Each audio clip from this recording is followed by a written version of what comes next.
All right, my name is John Earl, but everyone calls me Jack because there was too many Johns in the family.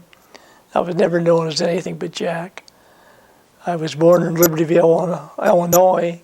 We moved to South Bend in '33. My father worked for Studebakers as a welder, and he went to their service manager school. And when he got out of that, why, they had two openings, one in the state of Washington or a contract for 3 years in the Philippines. And being an adventurous person, he decided there might not be any depression in the Philippines, that it might be better off. So he signed up for that, which was the truth. Things were very good in the islands when we went out. He went out in '37, and in '38, he went for us, and we went to the islands. I was 10-year-old when we got to the Philippines, and we moved 2 different times, I think, into the islands before we ended up in an apartment on Haran Street, which was in the Paco district, which had the big outdoor Oh, it does matter, yeah. okay, the outdoor market. Okay, so just say we lived in Manila near Manila, okay. So start again, okay? In the Paco area. Okay. So tell me, what part of Manila were you in? We were in the Paco district. About 3.5 miles away from Boulevard, which was on the coast, by the waterfront of Manila. So we were in to the east of Manila and about the center as far as housing and the rest. And what about how many people in your family at that point? There's 5 people in the family, my mother and father, and there's 3 boys. I have one brother that was 8 years older than me and one that was 3 years older. And what kind of school did you go to? Well, we went to the public school for Americans and mestizos. A Filipino couldn't go, but that was because a Filipino had to take ROTC, and we didn't have to. So it was a public school, but we didn't have to take ROTC. And Liz, who was here with us, her father was the principal. And there were 2 sections. I was in the, what they called, well, it was probably an annex because it was the grade school. And the high school was another building about a block away. But you only went to school till 1 o'clock. And then you were off the rest of the afternoon because of the heat. So it was a good deal. We thought that was great. So how did you spend your afternoons? Well, the afternoons we would go swimming out at Rizal Stadium or playing baseball, softball, and going down to movies. And there was at least 4 or 5 American boys near us. I had 3 good friends that we palled around. All of a sudden life changed for all of you. What happened? It was very different, yes. Well, my mother enjoyed it. She didn't think she would, but then she had a servant for the first time in her life. So there was someone to do the washing, clean the house. But she wouldn't allow anyone to do their cooking. The first house we stayed at was belonged to someone else who went to China. And my dad knew, and we took care of her apartment. And she had a houseboy that did the cooking, and he kicked my mother out of the kitchen one day. And from then on, no one was going to do her cooking or tell her how to cook. So we never had a cook. My mother did all the cooking. So then all of a sudden in December, your life changed one year. Tell me about what happened, how you found out about the bombing of... Well, it was December 8th. On a Monday morning, we got up and went to school. And it just seemed funny. There were planes flying around, and teachers were very cautious. But we had a teacher who whose husband was in Pearl Harbor. So about halfway through the class, she told us that he had called her early in the morning, which was about 2 or 3 when it was our time, and that Pearl Harbor was being bombed. So we knew at that time that the war had been declared. And by noon, they had sent us home. School had been canceled. So when you got home, what did your father, what did your mother say to you? Well, I don't know. I don't remember much being said. Our only fear was of my older brother, who was a civilian employee at the Cavite Naval Yard. And he was living there and would only come home on a weekend. And when they bombed it, we didn't know for 2 weeks whether he was alive or dead. And then one day he just walked in with a .30-aught rifle and a bandolier and his helmet. He had been driving a truck, getting supplies and making evacuations for 2 weeks. So during those 2 weeks, what were you and your brother doing and your friends? Well, we stayed pretty much in the house. Dad wasn't going to let us out, and he stayed home. So we were in an apartment building, and the landlady locked the gates that were to the deal, so none of us were going out. And Spanish consulate was right across the street from us. And when the troops came in on the day after New Year's, they were out there with their flags cheering for them, which never set with us too good. And how did you find out you were going to be relocated to a place that you'd be... Well, we were by phone connection, and we knew that we were going to be picked up, and that the talk was that they allowed you to take 3 days' clothes and food, is what other than that, you weren't supposed to take anything else. So we had everything packed and were ready when they came. And we were just sitting around the house waiting for them to come. And did you and your brother take anything that were like favorite things of yours, cards or some little thing to keep? No. We didn't take anything. And so when they came, how did they come and pick Well, you up? a car came, and there was 3 or 4 soldiers in it. One of them had a sword, which was an officer. And they asked us to go outside, and they talked to us and said what they were going to intern us. But that we'd only be there for 3 days while they went through paperwork. So then they sent us out to Rizal Stadium, where they were registering everyone.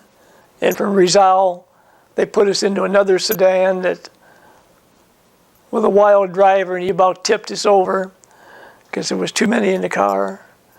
And we went to Santo Tomas. We got there, maybe 4 or 5 in the afternoon. It was getting late. And what was Santo Tomas? Santo Tomas was a college, and it was one of these, at that time, was being a possession of the United States. It was the oldest college in our.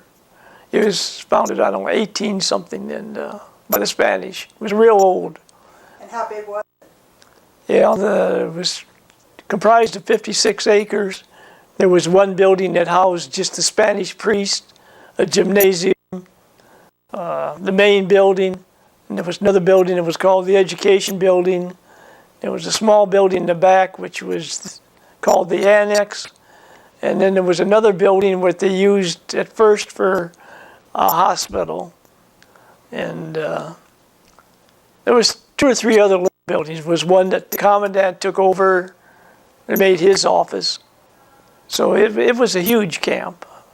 And where were you staying when you got there? How did your family get in? Well, they were putting the women on one side of the floor, and the men went to the other side. We were put in the second floor. My older brother, Richard, he and I went to one room. My father and Harold went to another room. So we were all in 3 different rooms. Mother was on the same floor, but around the other side of the building. how'd you spend your time? Well, the first night, they didn't have any cots or anything for us. They found a wooden platform that was maybe 8 inches high, and we had a blanket, and that's what we slept on for the first week or so before they got enough cots in that everyone could have a cot. So what were you and your brother, and did you see any friends there? Oh yes, there was all the kids we went to school with were in there, plus kids we didn't know from American school, which was the other school, but that was the private school. The people that had money went to the American school. Of course, there was always a big rivalry between American and the Bordner, which was the public school. It was So were there all Americans at this camp? basically, there was some English, and we had a bunch that had come down from China that were trying to get away. They had been told to get out of China, and they got on a ship, and he pulled into Manila, and they had an air raid, so they all had to get off of the ship, and before they got back, he pulled out and went to Australia. And in '98, Mary and I, my wife, we went to England and visited one of the fellows, and he told us that it was just a month earlier, the shipping company sent them their luggage that they had on the ship. It had been down in Australia in storage, and they got their luggage back that they had taken from China. 60 years later? Yes. So they didn't need it anymore. He said they had a good laugh at what was still in the luggage. But see, now when they came into camp, they had no clothes. They had nothing, and they didn't have any food, so the people had to share the food that we had with them. And there was quite a few children with them. It was all ages. We were. So you were kind of young boys, though. I mean, Oh, definitely. How was life? I mean, it wasn't Life, too terrible. They started school right away, naturally, because all the teachers from both the American and the public school were in camp. And if they didn't have enough, why, we had enough college-educated people that were capable of teaching. So they started school right away. Then after school, we played football, we played basketball, softball, and they started a line. The Filipinos all came down to the gate and were bringing food and things. And if you had a servant or a friend who would come there and get in contact with you, you could have things brought into you. And my brother and I had a double bed that we had at home brought in. And it had a regular mattress and springs. And we were the envy of the people in the room. And it took up less space than if we had the two cots there. And they used to laugh at us. They said, yeah, one of you lays on one side of it and the other on the other side. They said we could put 2 more people in bed with you.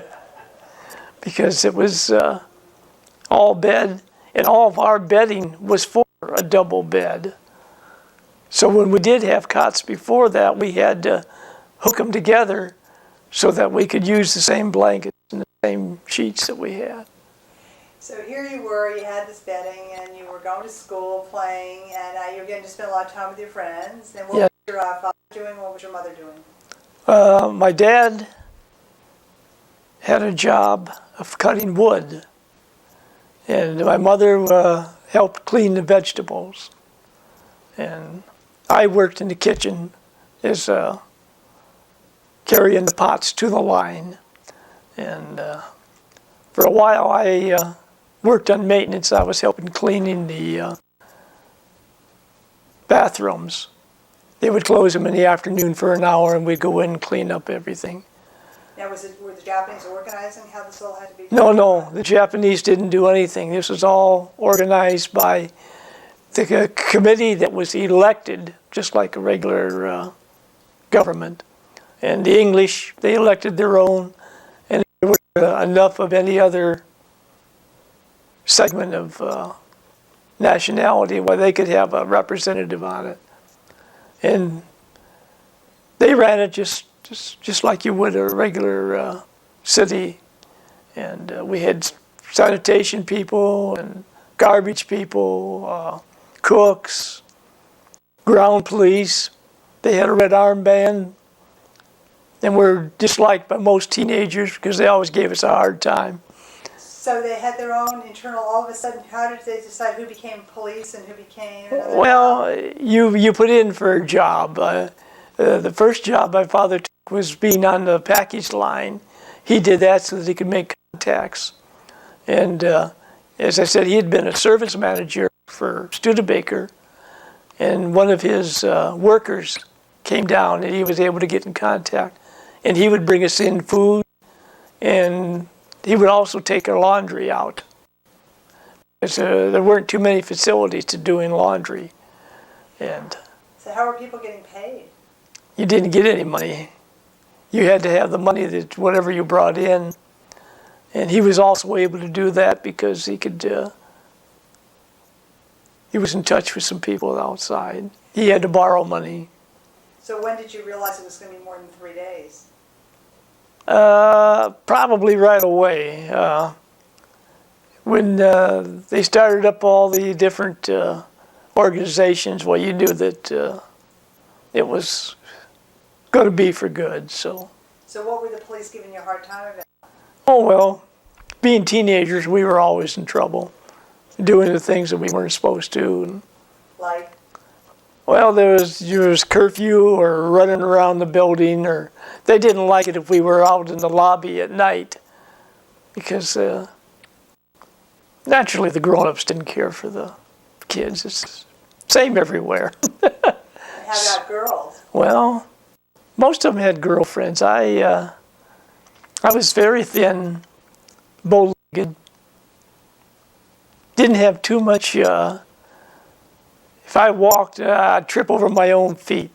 My Harold, my other brother, was the natural athlete of the family, and there was that deal between him and I that every brother or sister combination where one is younger than the older, why one of them is always the dominant one. Well, Harold was the dominant one, and it makes you. I didn't have the confidence that he did. I was much slower because of that. I know it affected me.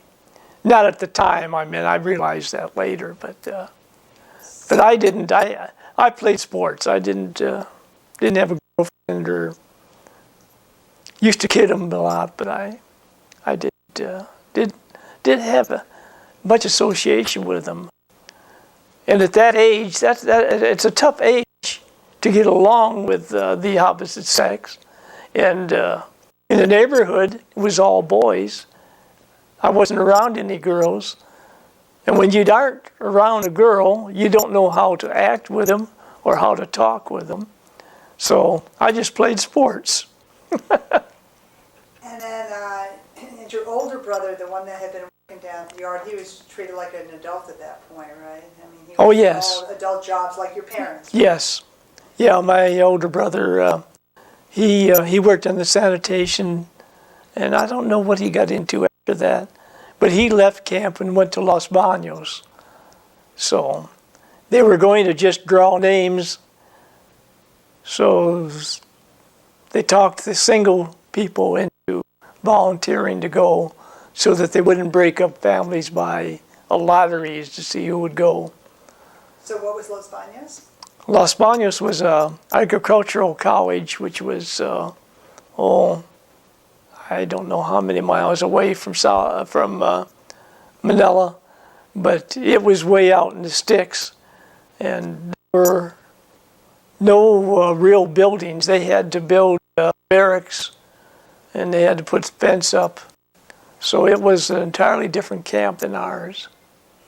And so worked along going to school, working and doing that for the first couple of years now. Your brother Harold got sick at one point? Yes, first year in camp, he was being a great football player. They were practicing. They had two teams, for the big Labor Day game. And he was practicing in a shower one day.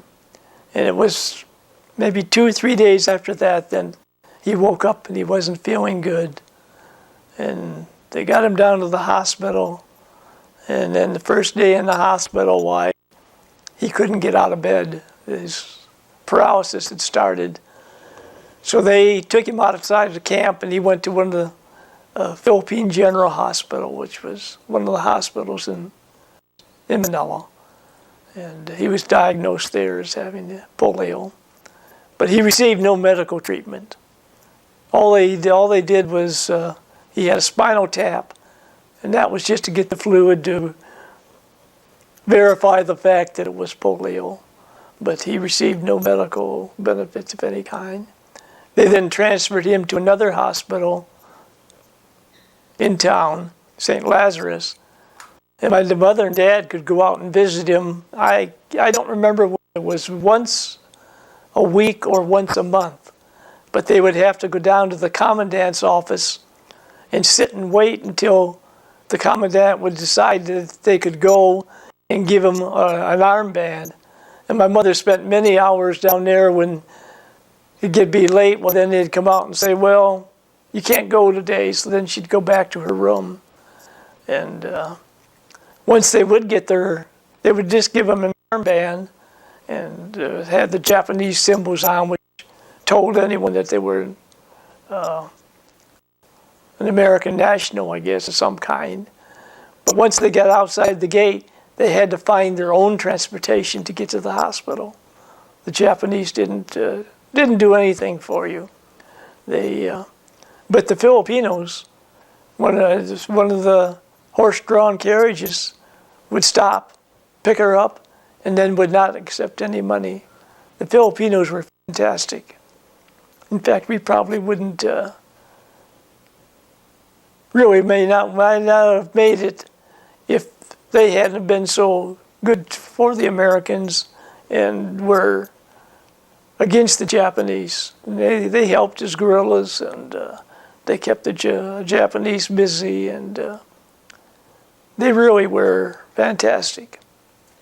And how long, so your parents got to go out and see Harold, so how long was he out, and did they bring him back to the camp? About 8 months, he walked back into camp using 2 canes.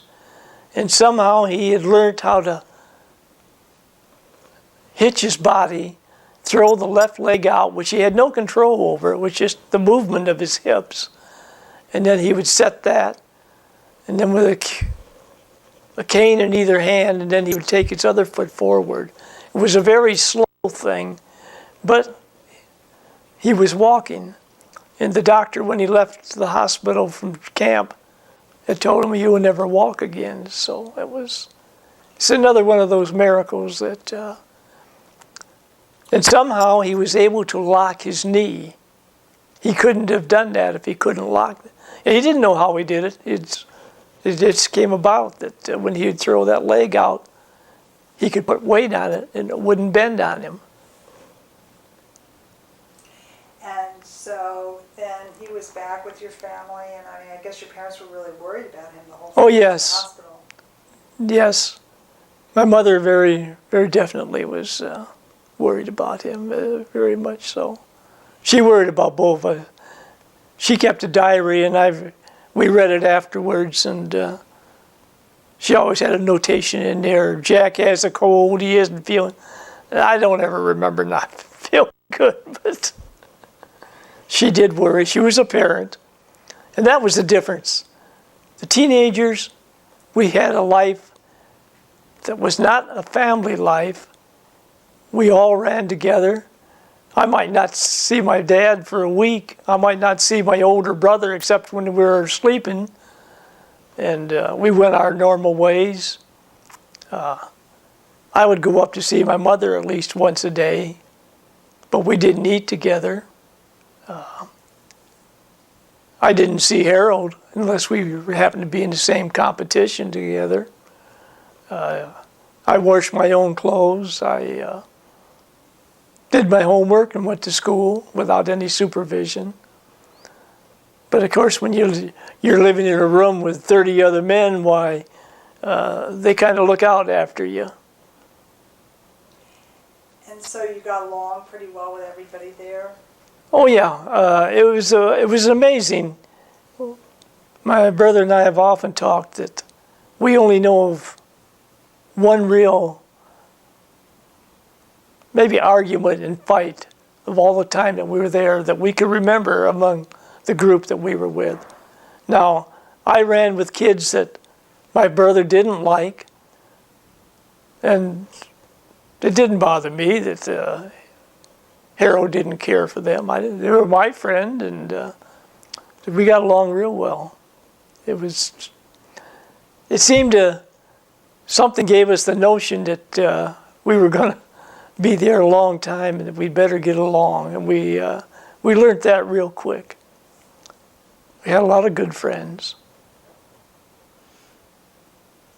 So, I'm just going to. So, when your brother comes back to the camp there, how has life changed for your brother? Well, at that time, because of the thinness of the leg, and my father was able to find a place in one of the patios where they could put a sawali deal around to give us some privacy. So it was just like having a room of our own. And we had my brother's bed and the big double bed that my father and I slept in. And then, since that was a place my mom could come during the day, she could come down and spend time there. So it was, for that time on, there was more of a family life because we were able to get together. And how did you feel about what was going on with your brother, and how did he ever talk with you about it? Oh yeah. No, my brother and I always had a halfway decent, he was very authoritative over me. I mean, he didn't teach me any sports. I learned that from other people in the camp. But I mean, here he comes back, and it's amazing he can walk, but I mean, he's the real athlete, and all of a sudden his life's changed. How's Very he feeling? definitely. Well, How's he feeling? my brother was a very special person in that he had a very outgoing personality, and it never bothered him outwardly. I could never tell it. Even now, he still, after being on the crutches of having post-polio, he lost the use of his kidneys for about 3 days, had no strength in his arms, which was what post-polio does to you. And he still has such a great outlet on life. He's happy, he's content. He has a dog, and he was that way in camp. He just became one of the one of the gang that he belonged to. He belonged to a group that they called themselves the Brotherhood. There was a couple of the English kids from China in it, and a couple of his other friends, and they called themselves the Brotherhood. How'd they treat him when he came back? Oh, they helped take care of him because he walked so slow. If they were going to go out to the basketball court, one of them would get on either side. You put his arm around him, and they would just run him out to the court. So everyone was very, very close with his other people, and we had a closeness there, and everyone got along. We all learned how to play bridge. The way we learned was up on the second floor. There were a bunch of elderly gentlemen who gambled playing bridge. No money on the table, but they kept the point score.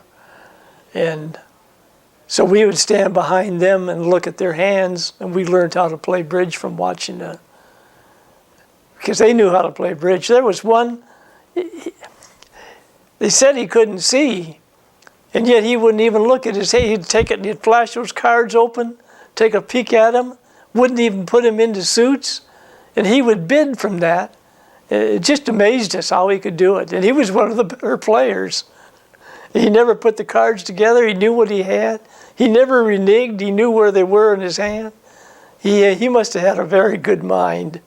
And when it was raining, because you have a rainy season in the islands, we would play bridge or just sit around in the lobby and have bow sessions.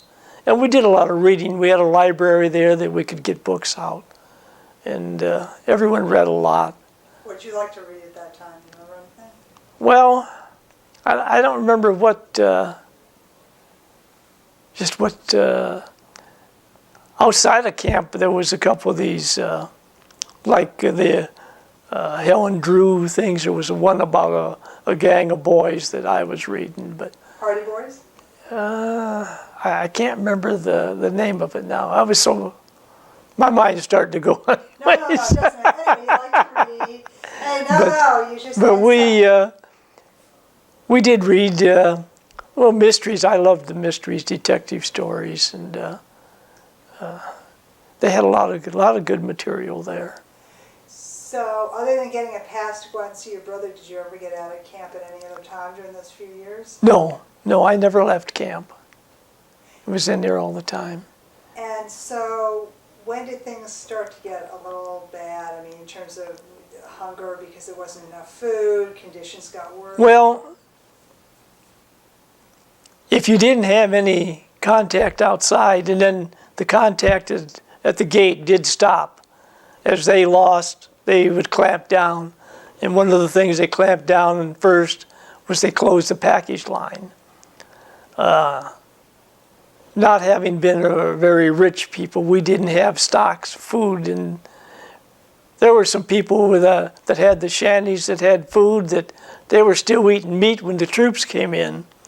But food was coming in over the wall. I mean, we had a pro wrestler in camp who he had a construction business going. He was bringing in the wood and the Swally material that they build the shacks of, and lots of alcohol was coming in. All the businessmen had alcohol in there. Now, I had a nickname of Carabao, and the way I got my nickname was I had a real influential businessman that slept right next to me in my room. His name was F.N. Berry. I really owe a lot to him because he felt sorry for me. I used to shine his shoes for him, and he paid me, I think, 50 cents a week for shining his shoes. But he made me go down to his shanty every noon and pick up a pint of Carabao milk. So I had to drink this pint of Carabao milk for as long as he could get it. So my buddies started calling me Carabao because I was drinking Carabao milk. And that stuck with me. Everyone knows me as Carabao. And even now when I call this one, I said Carabao here, and so they all know me by Carabao. So, I had heard these from several stories from people talking about how awful year 3 was, that there was no food, people were starving. So you're saying that life wasn't all the same for everybody year 3? It was not the same. If you had the money, you could purchase food.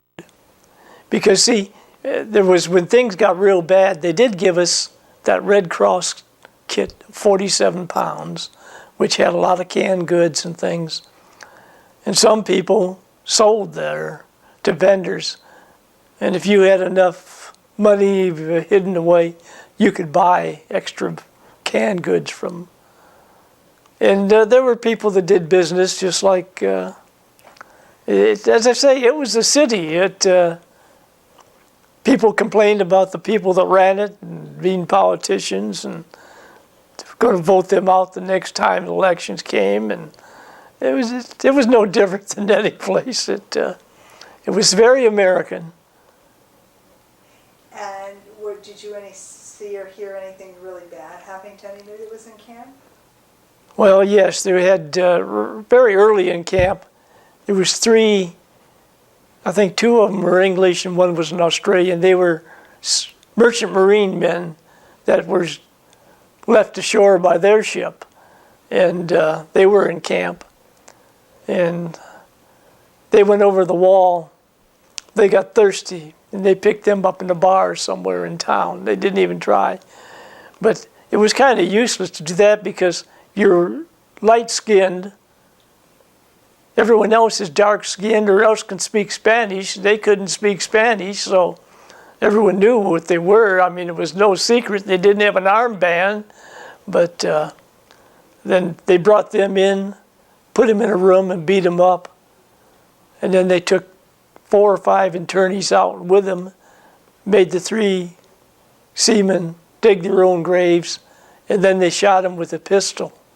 They wouldn't use a rifle that would be an instant death. They shot him in different parts, and they had to suffer. So, other than that, were the Japanese really strict with you? Oh yes, they demanded that you bow to them, and when we would stand roll call, if one of the Japanese officers happened to be going down the hall checking, you had to bow in unison. And you had to do it. You didn't just nod your head, you had to bow from the waist. And they insisted on that. Several people were hit around the head because they would not bow. And what did your brother do?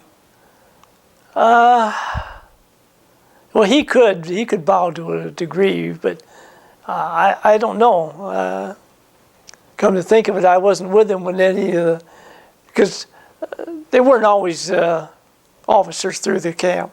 You didn't necessarily have to bow to one of the regular. You know, if he was a sentry, then he might make you. They had sentries going between the hospital, which became another building outside of camp that they opened up. And they had a sentry there at that door. And he made the people bow until everyone got wise. And there was a church there. It actually was a Catholic convent, and there was a church yet there. And the Catholics would go to church there, so they would go in single file at about 2 foot apart, so that the sentry had to bow to each one of them, because he was supposed to return the bow. The officer didn't have to, but if one of the sentries did, well, he was supposed to return it. And he would get tired of bowing, and pretty soon he'd take a couple steps away and turn his back on them.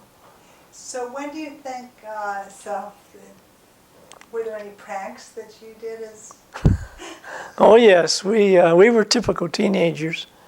My friend and I, he lived up on the 3rd floor, so I would go up and get him. And we had an Englishman who became sanitation director, and he appropriated a room for himself that was just off of the stairway, and he would leave his window open. It wasn't a very big one, but he had the privacy. So Harry and I would make water bombs, come down the stairs, and then we would flip the bombs up through his window. So he went to bed in a wet bed more than one night. He even paid someone to try to catch us, but they never did. But there was another time, I told you there was, the teenagers didn't get along with the GPs. Well, at night, there wasn't anything to do. And this was an older group. It was the college and the later high school kids. My brother was with them for some reason. And it was the one place where they gathered at night. And a lot of the grown-ups all gathered down and they talked in the lobby. It was all dark. And the ground police had their desk right over by the door. Well, one of the group, my brother would never tell me who, had a water bomb. And they threw it and hit the ground police with it. And of course, then they got up and put on the loudspeaker, "Will the teenagers please leave the lobby?" Of course, that was heard all around. And then instead of the teenagers leaving, they got more teenagers in. Because those that heard it thought, well, what's going on? I better go find out. So pretty soon they had 10 or 15 or 20 teenagers down there in the lobby. And they wouldn't leave. They got very obstinate. So they had to call Reverend Foley to come down and mediate the dispute. And he finally convinced them to go to their rooms. But we were the same. I mean, teenagers on their own. We pulled tricks at all kinds. Now, Ed McQuarrie, he and I, towards the end, we would go down and get these folding chairs and just go out and sit in the sun. Wouldn't go to school. We just sat in the sun and talked and visited. But we were getting pretty low by then. I mean, school was on the 4th floor, and they finally quit having it because we couldn't make that flight anymore. And this was just about the time that would happen, where we would go get someone's chair, and then we would just sit out and sun ourselves. So, Liberation Day, how did you know it was coming? You heard the story over and over about the planes flying over and throwing out the goggles, but most of the people didn't believe that message. We had been expecting them for so many days and months that we couldn't believe that it was going to be that quick. And about 7 o'clock that night, we started hearing a lot of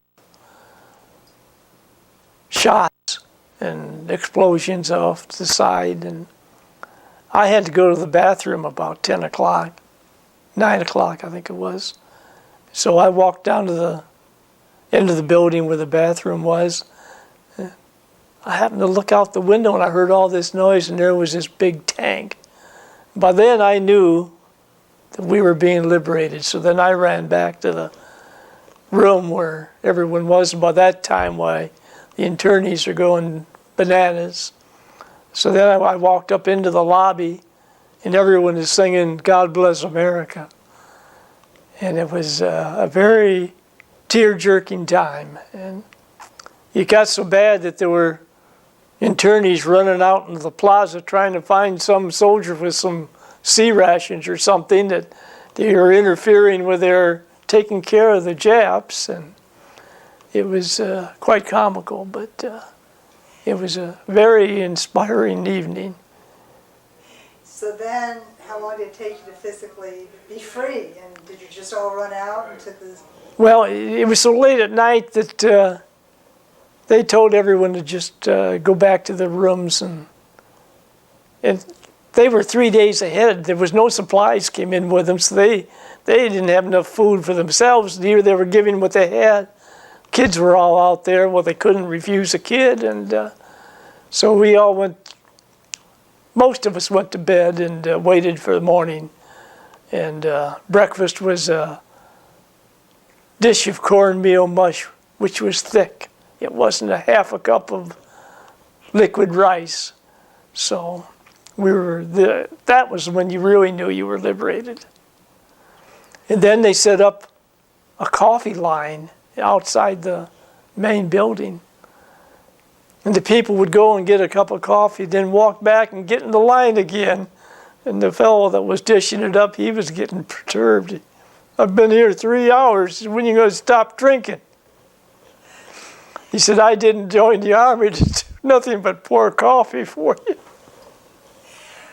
And then, were you able to then just leave the camp and walk out in the street? No.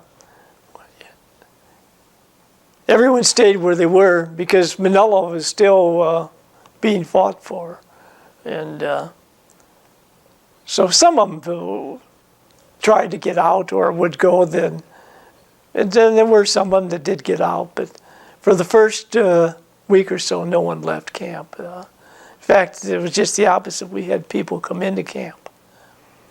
How did you find out that you were actually going to eventually go back to the United States? Well, that was a little strange. It wasn't too long after the Army nurses left. My dad told me, he says, "Well, we're leaving tomorrow." And because of Harold having polio, we were in one of the first groups to go back. And Curtis, who you have had for an interview, having lost both his parents, they were also on the same group that left. So. Now, did you know Curtis at camp? Oh yeah, I played softball with Curtis and his brother Barney. We played football, soccer, We were good friends in camp.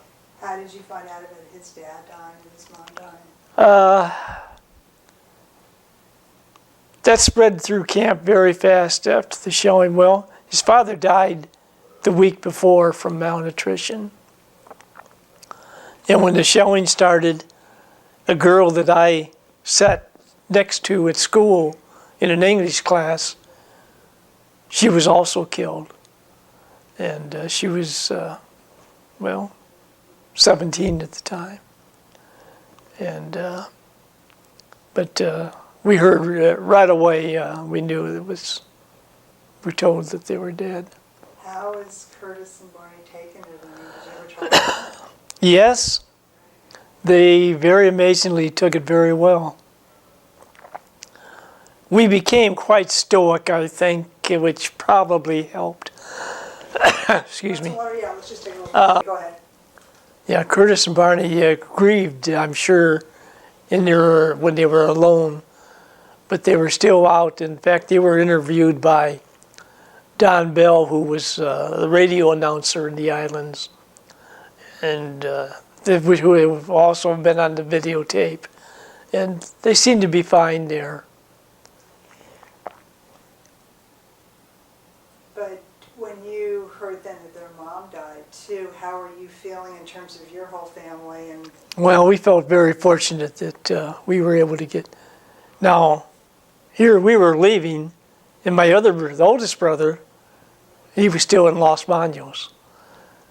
The day we left camp was the day they were liberated. And somehow that news got through to my dad, and as we were on the plane going down to Leyte, he told us that they were liberating the camp at that. In fact, Curtis saw the Amtraks going across the lake that went into camp to bring them out, because they were about 20 miles deep into Japanese territory. what were the Amtraks? The Amtraks went across what's called Laguna de Bay. It was a huge lake. And they went from the side where the Americans were over into the side that was held by the Japanese. And what are Amtraks? Well, it's a vehicle. It was a vehicle that would go on land and also through the water. Okay, so say Amtraks are, because I don't think people know what they are. So. Yeah, Amtraks are a vehicle that can be taken through water and also on land. They had tracks, and they would float. They were very ugly looking, but very good. They had 50 caliber machine guns mounted on them. And how did you meet up with your brother again? Your older well, he came back to San Francisco after we did, and my dad stayed in San Francisco waiting for him to come back. And we went to my aunt's down in Porterville, California. They lived on a ranch, she and her husband, and they had plenty of meat in their freezer. And her husband told whoever was in charge of the rationing, he said, "I have meat in my freezer," and he said, "You're not going to see what I have there." And he said, "We're going to feed them."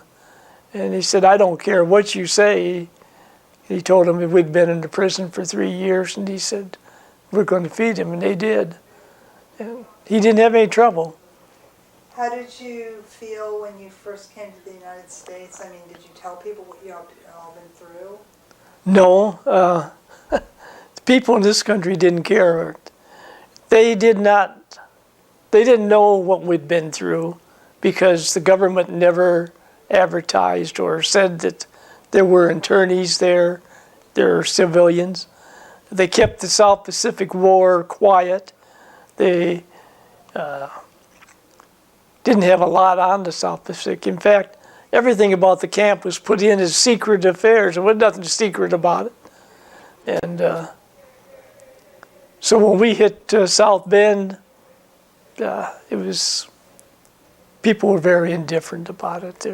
Unless they were close friends that knew you maybe before, then they showed some concern. But the kids at school didn't mean anything to them. So what grade did you go in when you got back? My brother and I were in California up until September, which is when school started. And my father went down to the school and registered us. And as I said, he put me back with my brother so that I could go with him. My brother started as a sophomore in high school at 20 years of age. And you asked me how he took the polio. I don't know how he took being with the kids at that age and still held the demeanor that he had. Very outgoing. And we both felt that our education to Philippines was better than what they gave here. And we got along with the kids in our homeroom because we'd do their homework for them before they went to class. And they wouldn't have it done or didn't understand it, and Harold would help, and I helped those in the math, and I liked math. So we had a real good relationship with the homeroom, but we never got close. I mean, because what Harold says that he didn't have any hang-ups, but I had several hang-ups. Things I was interested in, they weren't interested in. Like? Well, I enjoyed sports. When you've been in the same room for 3 years, no new people, you didn't go to dances, you didn't go to a football game. We had our own sports of that. But I mean, what they did was not what we had done.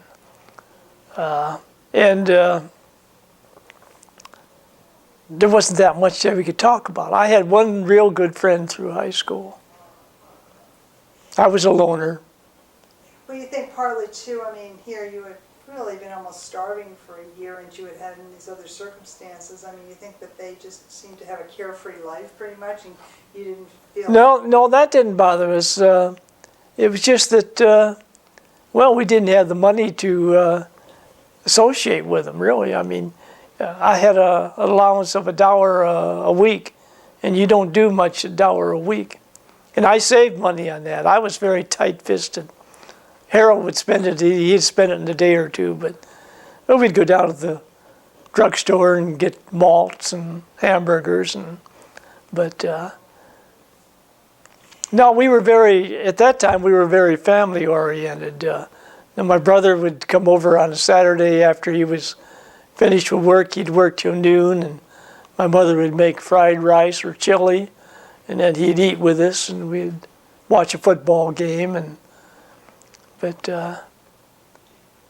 So do you, well, just two things about coming to the States then. So what did your father do for work when he got to the States?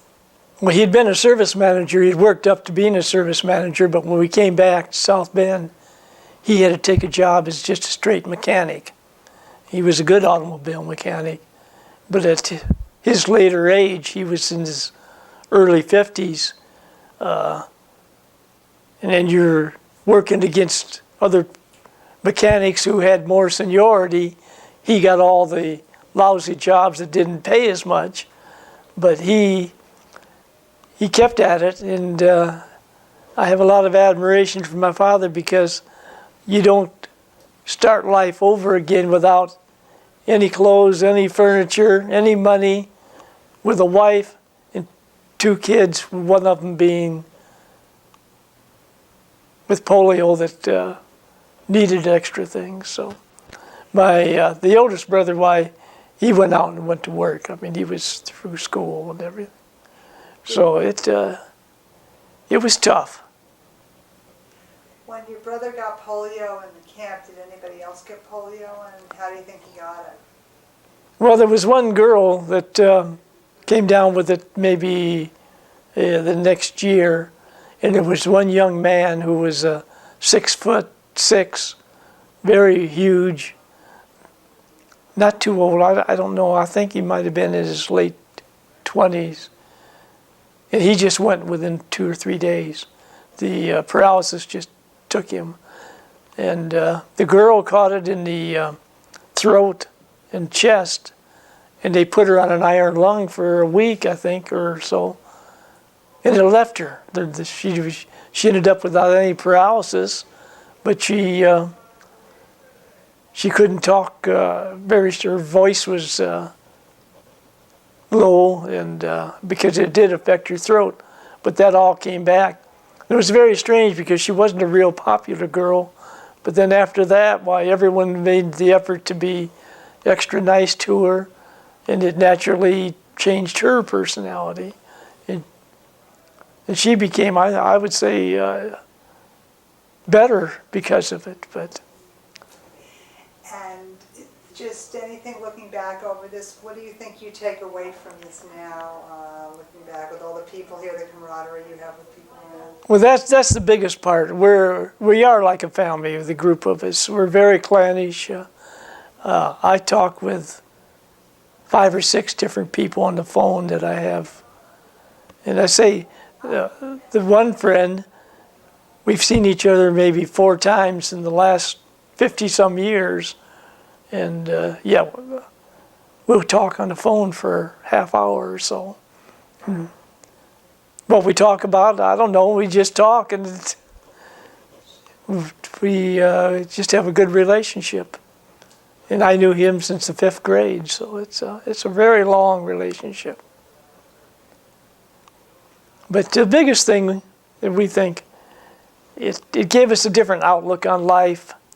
You kind of looked ahead when they had gas rationing in town one time, when the Far East was fooling around with the gasoline. Both my brother and I had filled our tanks up the day before they went on rationing. And by the time we were done with our tank, why, it was back to being normal. And we just kind of read the news and knew what was going to happen, and acted upon that. Besides the relationship we have, we feel is the biggest thing that came out was the relationships we have with the people that were there.